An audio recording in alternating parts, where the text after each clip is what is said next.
All right, we'd like to welcome everyone out to the webinar today. We're excited to have you here with us. We're going to give everyone just a few minutes to join, and we'll plan to start in about 2 to 3 minutes.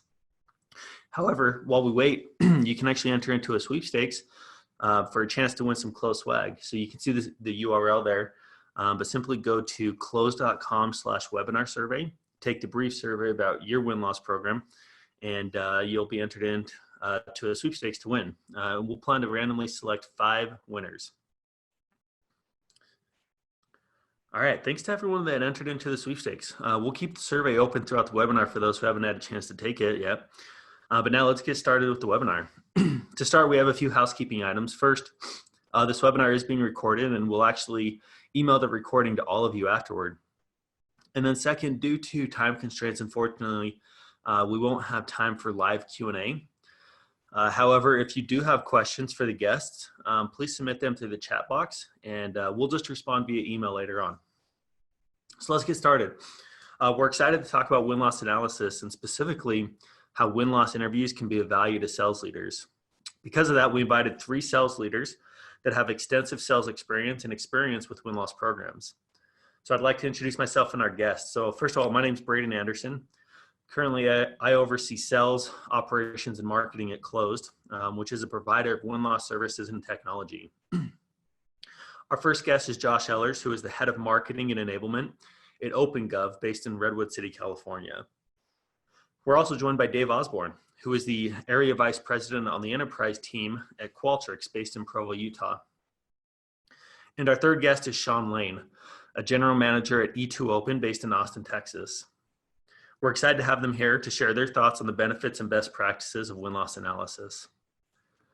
To begin, I'd like to briefly set the stage on what win-loss analysis is. So simply put, win-loss analysis is the process of systematically tracking and analyzing the reasons why you win and why you lose sales opportunities. Rigorous win-loss analysis helps companies validate their strengths and identify areas where they can improve in order to increase their sales win rates.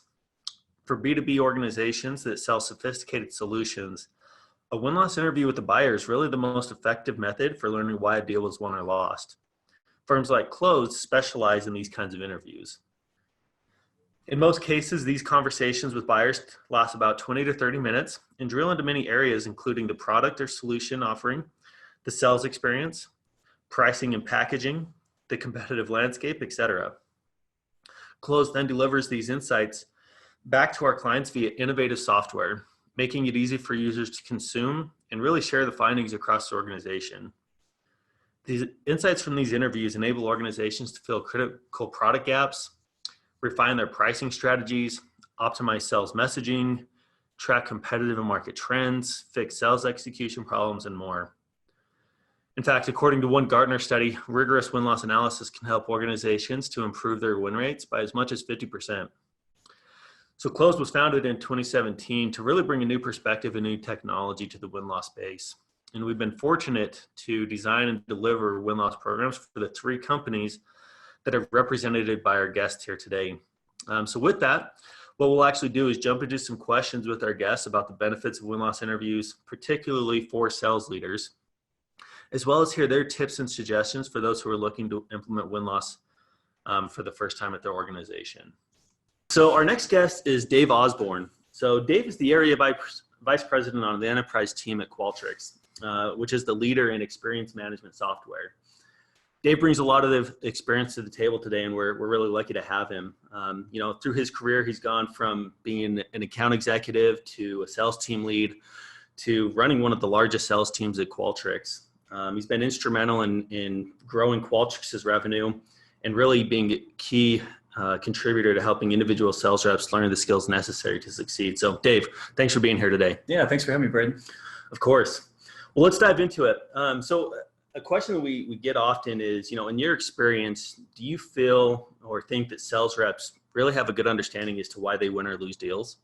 Well, I think most reps think they know. I think a lot of the good ones are close enough to the deal that they can kind of sense when things are going sideways. But, I think that, when you look at just kind of the course of being a salesperson, there's always going to be surprises, right? And especially when you look at a company that's growing and when you look at scale, right? Truly understanding, what's happening in the marketplace is hard to put your finger on, right? So you need to be really objective on how you approach this, in my experience. Yeah, it seems like if there are reps that maybe you trust, that they might have a good sense to it, but there are other reps, especially as you have a large sales organization, that maybe it's not so much the case. You just need some more objectivity. Is that accurate? No, that's perfect. That's exactly the case, right? I think that, like I said, when you're working really close to a deal, and you can kind of get sense, maybe you have some champions that can help kind of give you some coaching there, and it can become pretty clear. But, like I said, I think there are times where maybe it doesn't work out exactly how you thought, and really diving into that detail. And like I said, especially at scale, right? When you're doing as many transactions, as Qualtrics does globally, it's, a way to actually capture and understand that feedback and see how that can be kind of seen in a time frame is really helpful for us to kind of develop our go-to-market strategy and also our products strategy, right? There's a lot changing and a lot happening at Qualtrics, so having visibility to that really kind of helps shape, how we work in a really complex and competitive environment. Yeah, I love that. So you've got a lot of experience, Dave. You've been at Qualtrics about 10 years. Yeah. Individual contributor to leading teams. So whether it's been one of your deals or maybe someone on your team, have you ever been surprised to lose a deal? And do you have an example of that? Well, I'm sure people love airing the dirty laundry, I'm sure. Yeah, I think that, sure, absolutely. I think anybody who says they haven't, I think is lying, or they haven't been doing it long enough. So, yeah, I think an example, I could tell you a recent one that was obviously heartbreaking is, we had a rep who actually used to work at the company that he was calling on. So he knew the company really well. A lot of the contacts were still there. So he had a great understanding of the politics, had relationships. Jeez. He golfs with these guys on weekends. So he really had it's a golden opportunity. It seemed like a really, really good thing, right? So, we were able to shape the RFP, really understand, we knew exactly what the outcomes we're looking to drive. From a business perspective as well as a technical perspective, we felt we were really primed. It felt like this was a no-brainer for us, right? So, we were down selected in the RFP, not surprised by that. We figured we were pole position. And then, a week or two after the presentation, we informed that we lost it, which was a huge gut punch, right? A big surprise. And the feedback that we got was, that we leveraged a partner strategy that wasn't really jiving with their company culture, right? And so, Qualtrics is, and SAP broadly they're gigantic companies, right? Yeah. And so when you're working on some of these large transformation initiatives, it's pretty common that you work with a partner. And in this particular situation, the customer was looking for one throat to choke, and so us coming in with our offering, coupled with a partner, it didn't really jive with what they were looking for, and the other vendor was going to do soup to nuts, from implementation to the tech to the advisory and ongoing maintenance and support was going to be done internally by them, which was just important to them. Yeah. And that was just something that we missed. So using one contact rather than 10 different partner contacts is the biggest thing for them. Yeah. Right? Well, I think it's a complex thing, right? So it's, I think when you're looking at partner strategy, it's, the timing in which you're introducing the partner and kind of how you're shaping the offering, the coupled offering together. But, like I said, we felt that it was a really strong offering that, us with this partner was going to be kind of a 1 + 1 = 3 situation. And, in this particular instance, it wasn't. Yeah. And so, we had a hypothesis in terms of, kind of why we are, why we weren't selected. But I think it's critical that we seek to go confirm and understand exactly, and take inventory of what went wrong and what can we use to hopefully, take this as a learning opportunity and make sure that we can kind of course correct and apply it on more broadly to the org. Totally. Yeah. Hopefully I'm sure this is an interview we'll end up conducting for you guys and giving you that feedback. Sure. So looking forward to it. Well, that's great, and I think you've given a lot of good perspective here on the value of win-loss, especially when it comes from an individual standpoint. So I'm Right. curious from your perspective, what are the benefits of win-loss at scale? Great question. So, I think in my experience, so at Qualtrics, we're in a kind of a unique opportunity, right? So we are creating a category called experience management, which is a new category, right? Pioneer in the marketplace. So in terms of understanding, what works and what doesn't work from a customer outcomes perspective, from a product strategy perspective, is still kind of a work in progress, right? Sure. So, it's a new category. It's becoming a highly competitive category that it's kind of a race to see who's going to be the category king. Sure. So as we look to kind of all these repetitions that we're doing and all these deals that we're running, if we can start to see the trends in what's happening across these different deals, we'll be much better poised to win that category, right? Yeah, Which a lot of stake. There's a lot at stake. There's a lot at stake. So when you look at, obviously there's benefits to understanding, taking, like I said, taking inventory of an individual deal. What can we learn? But like when you extrapolate that across multiple deals globally and understanding kind of trends in international markets, trends in different verticals, it starts to be really, really compelling, and we can adapt and shift really in real time on the fly to make sure that we are delivering, the most relevant and competitive and compelling offer in the marketplace. That's awesome. Yeah, that's great. Love the feedback there. Well, Dave, this has been really good. A lot of good insight around win-loss and what you guys are doing at Qualtrics. And that's actually one thing I love about the Qualtrics program is just how broad it is. And so I guess the final question I'd have for you is, what are some tips or best practices that you would give to other sales leaders, maybe specifically around win-loss? I think my advice would be, dive in head first. It's, and this may be just kind of unique to Qualtrics.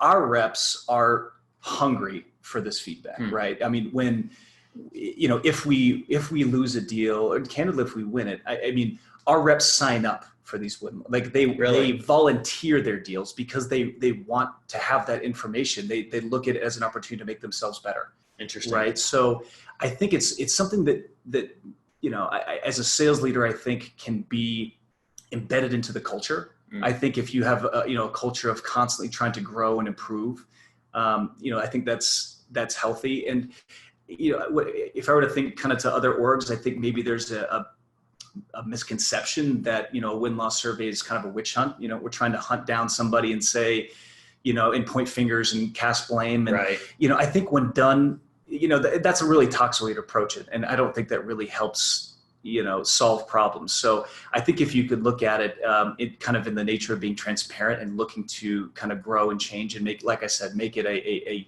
important part of the culture, it can be a huge value add, both from a go-to-market motion, but also in just understanding, how should we be enabling our salespeople, right? From a training perspective, where should we be investing our time and resources internally as well as externally? So lean in. That's my advice. I love it. Yeah, that's what I love about, again, the Qualtrics program is, you guys have so many users in our portal to receive access to this data because, again, you guys are just trying to learn how to improve. And I think that's the right mindset to have with this. It's not a witch hunt. We're not trying to find the people that are doing everything bad so we can fire them.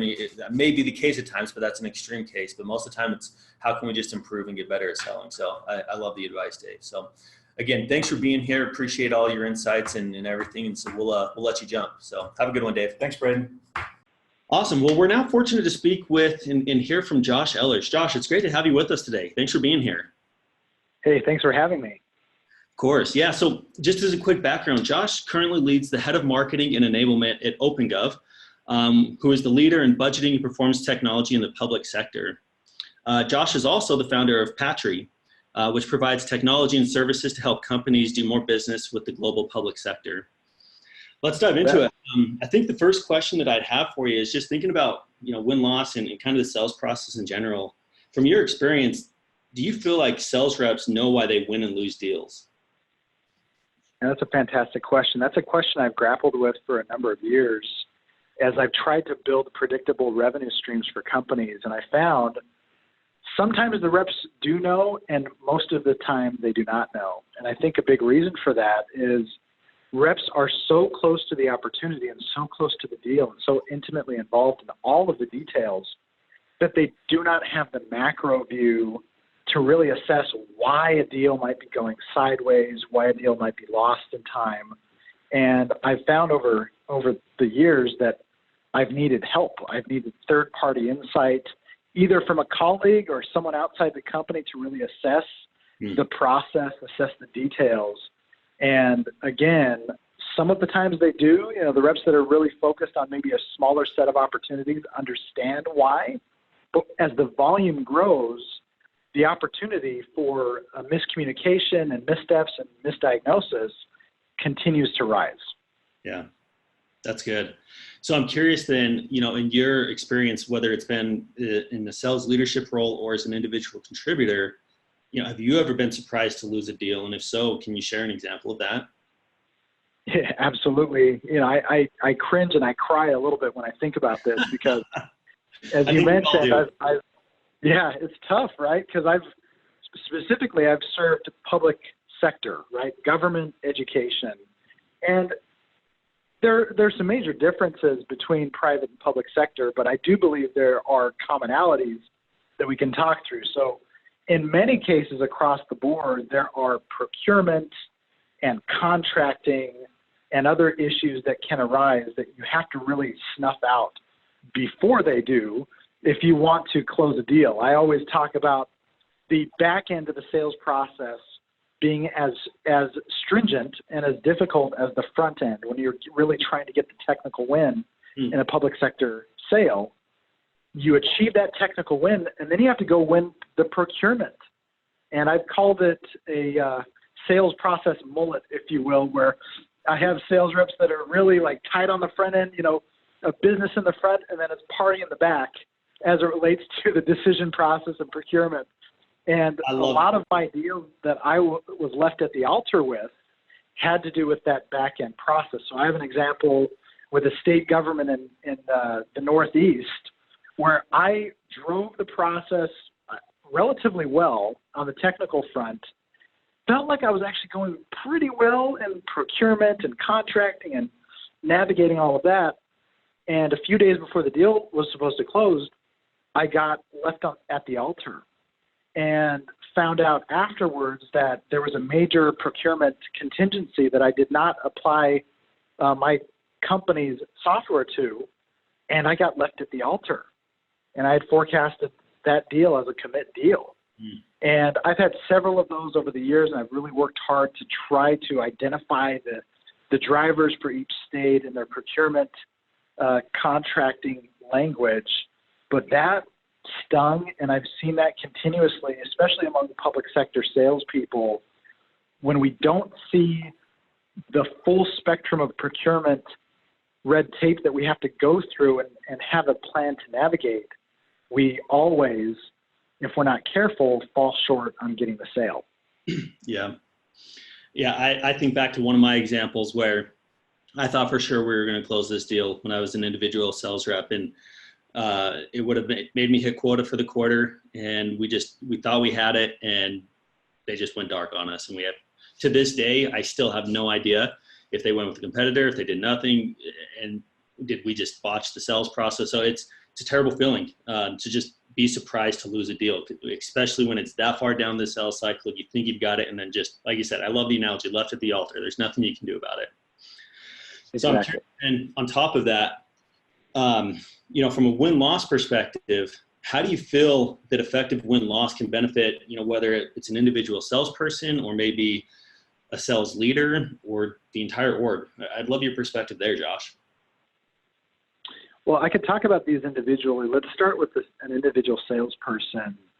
Each salesperson that I've coached or managed or worked with is at a different development area than another, right? We always try to homogenize everybody into the same bucket on sales teams, at least at companies I've worked with.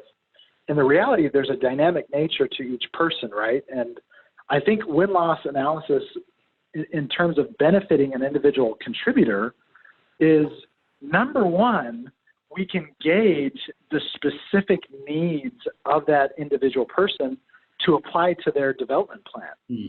For example, if I'm doing win-loss and I'm targeting an AE that's on my team, I'm finding out that, wow, this person doesn't have the skills yet to navigate properly the procurement process. And I work with her colleague or his colleague and find out that, wow, you know what? Based on this analysis, you're not very good at discovery. You know, you're getting left at the altar, if you will, before you even get to a technical win. Mm-hmm. So that's at the individual level, right? Diagnosing competencies that are lacking. I think that's been key. And then it gives you talked about an opportunity as a Yep. sales leader to train them on those different key things. And now you have much more visibility as the sales leader to dive deep for those individuals, it seems like.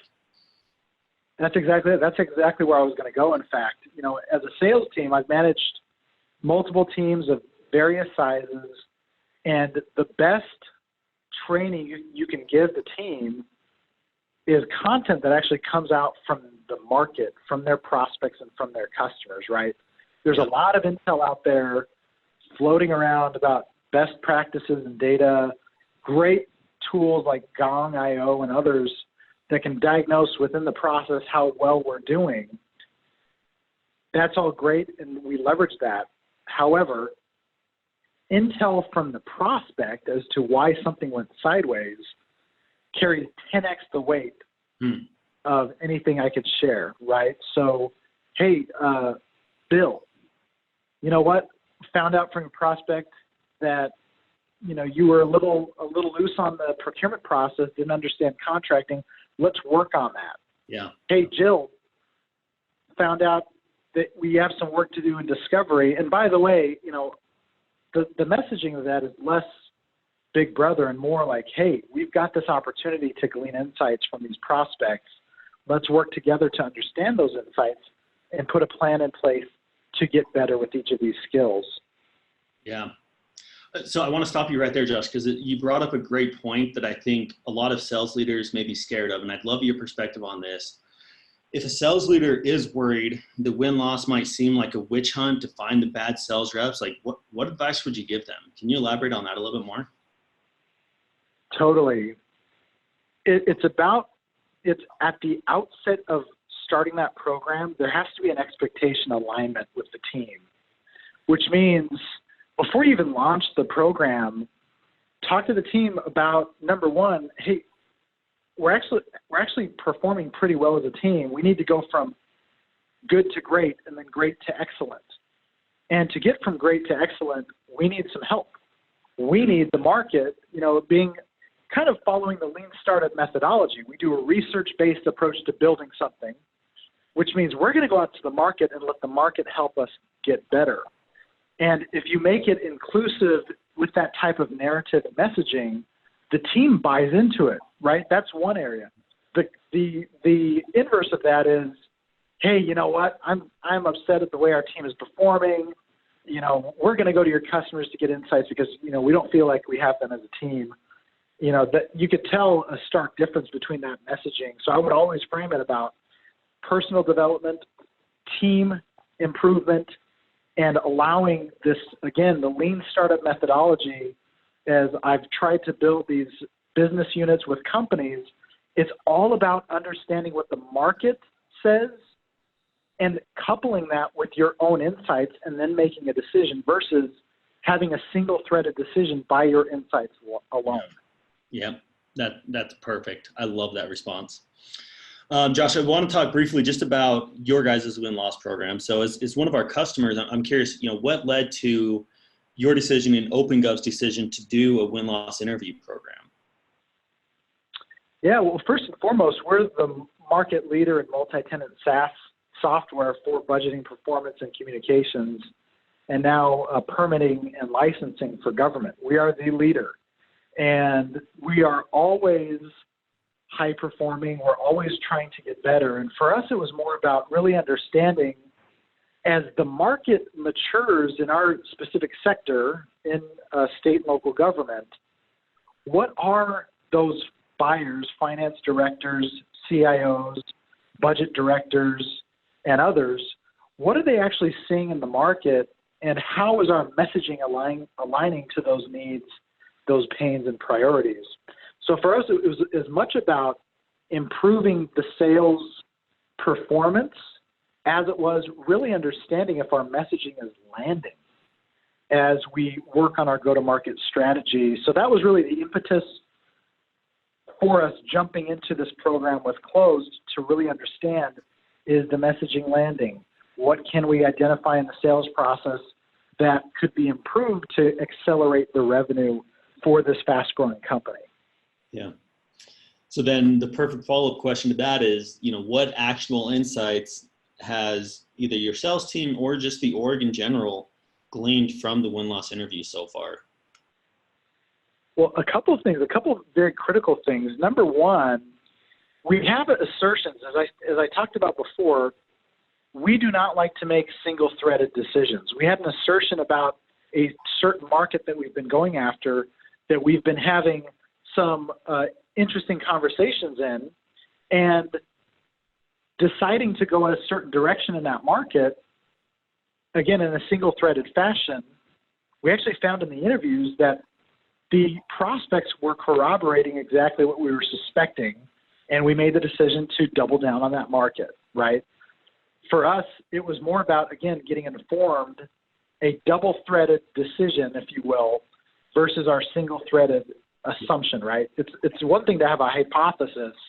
It's another thing to have some evidence to support the hypothesis and actually go to market with something tangible. So that was one. And then number two,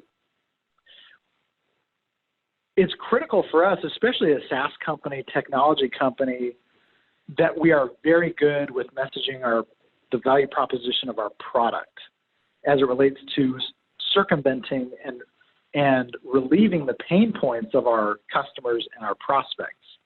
And really, again, to the messaging comment before, we actually found some incredible insights as it relates to messaging that's working and messaging that is not working. And it's informing our 2020 plan, in fact, as we work to build out the go-to-market strategy for the company. So Josh, this has been super helpful. Just our last question, what tips or best practices would you give to other sales leaders, especially when it comes to win-loss analysis? The first thing I would say is this. If you want to improve your team, if you want to improve your managerial performance, it's okay to ask for help. And leveraging a third party like Closed to do this analysis, be that trusted advisor in the market, is critical, because oftentimes, and I've fallen into this, I thought I've had all the answers. I really thought I had a good grasp on the market, my customers and my prospects, my messaging, my positioning, the pain points in our solutions. And the reality is, going back to the lean startup methodology, we should not do anything as sales teams unless we've first done the research to get there. And sometimes that research does include a third-party assistant, like a Closed, right? And sometimes we do that on our own, and that's okay. But diversify the outreach in terms of how you see the market and how the market sees you. So that's number one. It's okay to ask for help. Number two, I would say this. It's vital that when you get the insights, that you implement changes associated with the insights. It does no good to glean insights and glean intel and not have action around it, right? So you have to commit yourself to, number one, be okay getting help, and then number two, implementing the insights that you've gleaned from that assistance.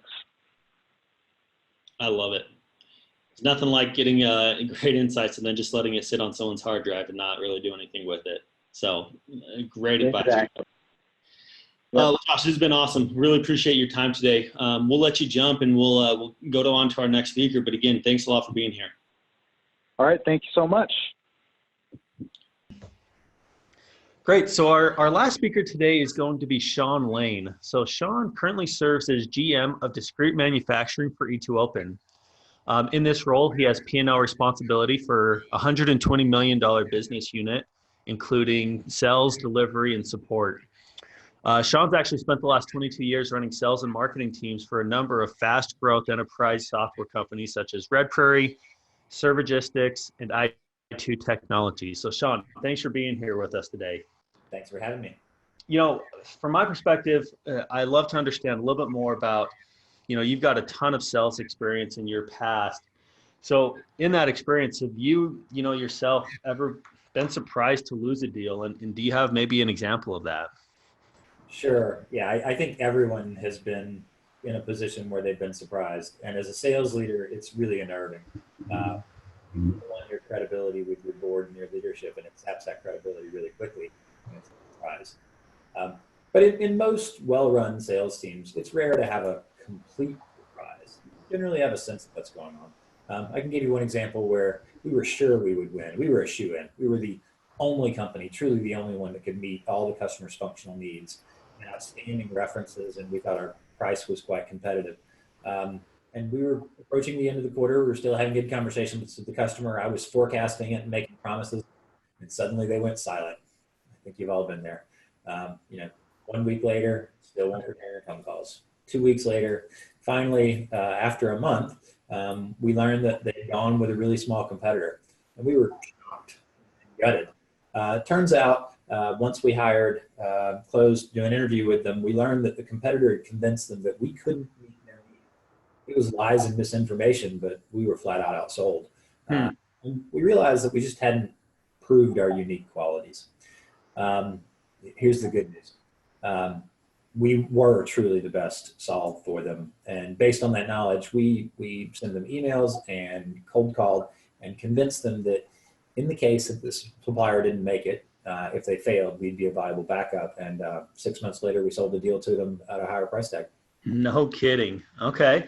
I like to hear that. I like to hear some good outcomes of, especially some of these win-loss interviews, it sounds like. Yeah, it's getting outsold at the outset, but then just really, keeping a good taste in their mouth at the conclusion of that deal, and really being able to outsell them down the road. That's awesome.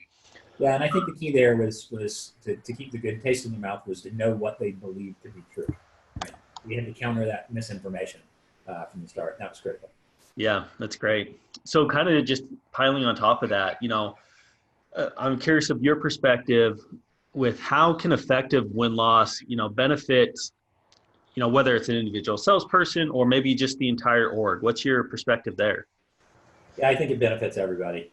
In my experience with these, 30 to 50% of the time, the reason you thought you lost isn't the reason at all. Huh. And I think it's really important that everybody in the org understands the true root cause. It's really easy to blame sales execution, and sure, sometimes that's the issue, but it could be product direction, it could be support, it could be interactions with finance, it could be belief in the company's strategy. I can give you examples where we've turned on a dime our roadmap when we thought we were the best in the world at something, only to find out later we weren't. In this particular example, we had the world's greatest solver that could manage any complex business and come up with the best solution. And what we learned through interviews is that what our customers really wanted at the time was to start simple. They wanted an algorithm that they could explain, not necessarily the best answer.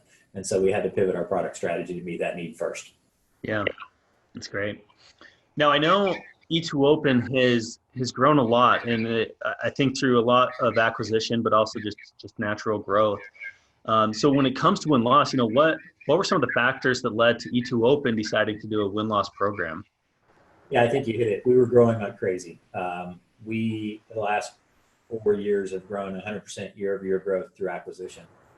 And when that happens, you have lots of new people and lots of new products, and you need to sustain that growth. But when you grow through acquisition, you often forget what made you great in the first place, what these individual brands were famous for. And quite frankly, our win rates were lower than we liked. But we wanted to understand some other factors. We also wanted to understand, did the market value what we were doing?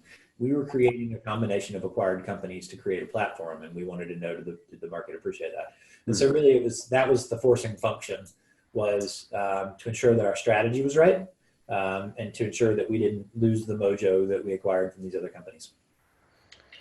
That's really interesting. So in that growth and with all, these new employees and you mentioned it, I think a lot of this is kind of culture. So I'm curious, like, do you share the win-loss insights, with your whole team, or is it just a couple of people? Like, what does that look like as you share the insights from the win-loss throughout E2 Open?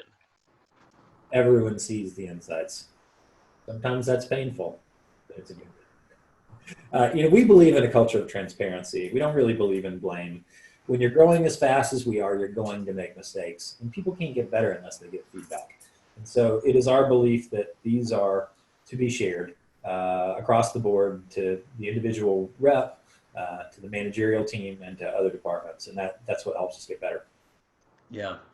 So I'm curious, from your experience, like, do you feel that E2 Open could run this program themselves, or why can't orgs do win-loss programs themselves? Why do they need to hire a third party to come and do these? So I've tried that. I've tried to do it with having my marketing team do it, and I've tried it with using my private equity team to do it, and it doesn't work out as well. I don't believe that organizations can do it themselves. And the first thing is that customers won't answer you the same way they will answer a third party. Most people dislike conflict, and they don't want to hurt your feelings. So the second reason is that I think you create a bias when doing the interviews. Internal people have built-in biases, and they're going to hear the stories that match their perceptions, and they're probably going to ask the questions in a way that bends it. When I had marketing do it, I got answers that were very marketing oriented. When the private equity team came in, it was all about price, and finances. So I think there's a bias, but we find that an outside firm will do a better job. But it's worth noting, even then, customers will still tell the story to suit their own purposes. Sure. And this is why you hire a great firm. This is why I like you guys. The number one reason to hire the best possible firm is that a firm that will invest the time in learning your business and digging past a simple questionnaire and ask multiple people in the organization, they're going to get better answers, and they're going to help you separate the truth from fiction. And that's just what you can't do yourself. Yeah. And Shawn, I'll actually add one example from, I think he's your counterpart over in EMEA, Michael. He shares an example with us where he actually interviewed one of your buyers after a lost deal, and he got a lot of great information from it. And then you guys had us go and interview that same buyer. And then when he read the transcript from our interview, I think he said we found out like 75% more information than what he found out from talking to the exact same person. And so I think there are a lot of factors that really play into that, obviously, but I just think that there's some good value to a third party coming in and being able to get, some candor that you just may not get internally. Yeah, absolutely. And having the right people do it, that they can interpret the, small words or signals, I think is really important. So yeah. Yeah, totally. Well, Shawn, this has been awesome. The last question I'll have for you that I just love asking is just, what tips or best practices would you give to other sales leaders about win-loss? Get started. Do it sooner than you think you need to. Make it a continuous process, not a one-time project. It needs to stay fresh in the minds, and it's actionable information, and the sooner you get it. Find the best firm to do this, and make sure they have a strong methodology. I've worked with 4 firms. It's night and day difference between the best and the worst. Ensure that they take multiple contact points and don't just reach out to one contact in the account. And then kind of invest your time to educate them well. Your win-loss partner will do a better job if you spend the time to explain your business to them. And then I think probably my last point is execute on wins and no decisions as well as losses. We learned as much from our wins as we did from our losses, because the customer finds it difficult to tell you why they actually selected you during a sales cycle because they don't want to give you financial benefit in the negotiation. They will tell third parties and use it to make yourself stronger. I love it. Love every single one of those points, Shawn. Those are right on the money. So really appreciate you you giving some of your tips and best practices here. I think this has been great for our audience today, and I really appreciate you taking the time. So we'll let you jump. And again, thanks again for your time today, Shawn. Thanks so much. Talk soon. Okay, thanks. Bye. Again, we'd like to thank our guests for their time meeting with us today and sharing their insights and best practices on win-loss. I hope this has been as beneficial for you as it has been for me. So as I mentioned earlier, if you have any questions for any of the guests, feel free to shoot me an email at braden@close.com, and we'll connect you with the right presenter. So again, thanks for your time today, and hope you have a great day.